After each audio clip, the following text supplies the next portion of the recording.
આકાશવાણી ભુજ સમાચાર જાગૃતિ વકીલ વાંચે છે. નમસ્કાર. રાષ્ટ્રપતિ દ્રૌપદી મુર્મુએ ગણેશ ચતુર્થીની પૂર્વ સંધ્યાએ ગઈકાલે દેશના નાગરિકોને શુભેચ્છા પાઠવતા કહ્યું કે આ તહેવાર ખૂબ જ ભક્તિ અને ઉત્સાહથી ઉજવવામાં આવે છે.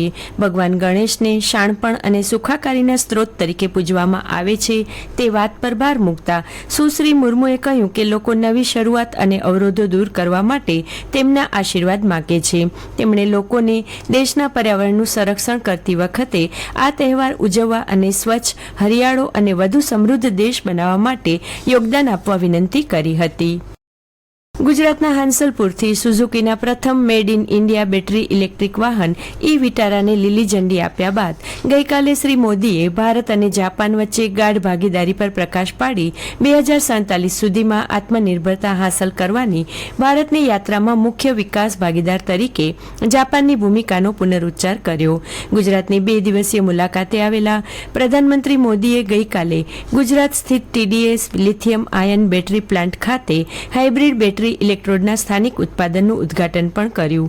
શ્રી મોદીએ કહ્યું કે 3 જાપાની કંપનીઓ ભારતમાં પહેલીવાર સંયુક્ત રીતે બેટરી સેલનું ઉત્પાદન કરશે. નવા લોન્ચ થયેલા વાહનોની યુરોપ અને જાપાન જેવા મુખ્ય બજારો સહિત 100થી વધુ દેશોમાં નિકાસ કરાશે. પ્રધાનમંત્રીએ અમદાવાદમાં સુઝુકી મોટરના હાંસલપુર પ્લાન્ટમાં પ્રદર્શનની પણ મુલાકાત લીધી. મુખ્યમંત્રી ભૂપેન્દ્ર પટેલ ગુજરાતના સૌ લોકોને ગણેશ ચતુર્થી પર્વની શુભકામના પાઠવતા અને જૈન અને જૈનેતર ભાઈ બહેનોને સંવત્સરી પર્વ પ્રસંગે મિચ્છામી દુક્કડમ પાઠવતા કહ્યું કે આ પર્વ સામાજિક સમરસતા અને માનવતાની શક્તિઓને વધુ પ્રગાઢ બનાવશે તેવી શ્રદ્ધા વ્યક્ત કરી. રાજ્યના એસટી નિગમના કર્મચારીઓના મોંઘવારી ભથ્થામાં 2% વધારો કરવાનો રાજ્ય સરકારે નિર્ણય કર્યો છે.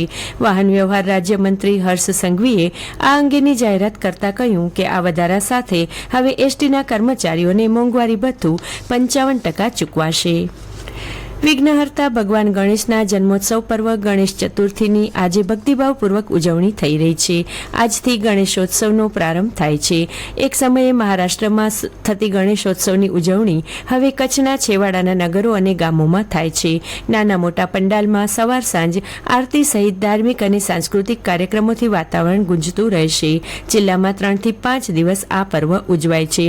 જોકે મહારાષ્ટ્રીયન સમાજ 10 દિવસ આ પર્વની ઉજવણી કરે છે. લોકો ઘરે પણ ગણપતિની મૂર્તિ સાથે સ્થાપન કરે છે. મૂર્તિ ખરીદવા રાતે મોડે સુધી લોકોનો ધસારો રહ્યો હતો. ભચાઉ નજીક આવેલ પૌરાણિક સ્થળ ગણેશ ટીંબી ખાતે ગઈકાલથી 2 દિવસ ગણેશ મંદિરનો પ્રાણ પ્રતિષ્ઠા મહોત્સવ ઉજવાઈ રહ્યો છે, જેનું આજે સમાપન થશે.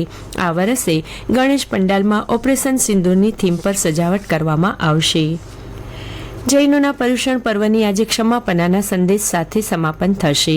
8 દિવસના પૂજા અર્ચના ઉપવાસની કઠિન તપશ્ચર્યા પછી આજે અંતિમ દિવસે જૈનો એકબીજાને મિચ્છામી દુક્કડમ ગઈ વર્ષભરની ભૂલોના પ્રાયશ્ચિત રૂપે ક્ષમાયાચના કરશે. જિલ્લાભરમાં જૈન મંદિરોને સુશોભિત કરાયા છે. પર્યુષણ પર્વના સમાપન રૂપે કેટલાક સ્થળે શોભાયાત્રાનું પણ આયોજન કરાયું છે. કચ્છ જિલ્લામાં છેલ્લા 2 દિવસથી વરસાદી ગતિવિધિ મંદ પડી છે. હવામાન વિભાગે આગામી સપ્તાહ દરમિયાન વરસાદ રહેવાની કરેલી આગાહી વચ્ચે કચ્છના મોટાભાગના વિસ્તારોમાં વરાપનો માહોલ જોવા મળ્યો છે. મહત્તમ તાપમાન 2 ડિગ્રી ઉંચકાતા બપોરના સમયે ગરમી ઉકળાટનો માહોલ રહ્યો હતો. મોટાભાગના વિસ્તારોમાં વાદળોની આવન જાવન સાથે હળવા ઝરમર સિવાય કોઈ ખાસ વરસાદ નોંધાયો ન હતો. હવામાન વિભાગે આગામી 31 ઓગસ્ટ સુધી રાજ્યમાં વરસાદનો એક રાઉન્ડ આવવાની સંભાવના વ્યક્ત કરી હતી. કચ્છમાં આજથી ગણેશોત્સવની ઉજવણી થઈ રહી છે, ત્યારે તેને અનુલક્ષીને અધિક જિલ્લા મેજિસ્ટ્રેટ શ્રી ચૌહાણે બહાર પાડેલ એક જાહેરનામા મુજબ ગણેશજીની પીઓપીની મૂર્તિ બનાવવા માટે કેમિકલયુક્ત રંગોનો ઉપયોગ થતો હોય આવી મૂર્તિઓને નદી તથા તળાવના પાણીમાં વિસર્જન કરવા પર પ્રતિબંધ લાદવામાં આવ્યો છે.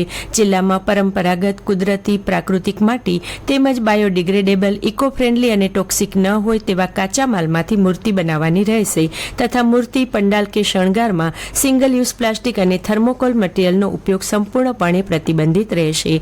આ જાહેરનામાનો અમલ આગામી તારીખ 6 સપ્ટેમ્બર સુધી રહેશે. આ સાથે આ સમાચાર બુલેટિન પૂરું થયું. નમસ્કાર.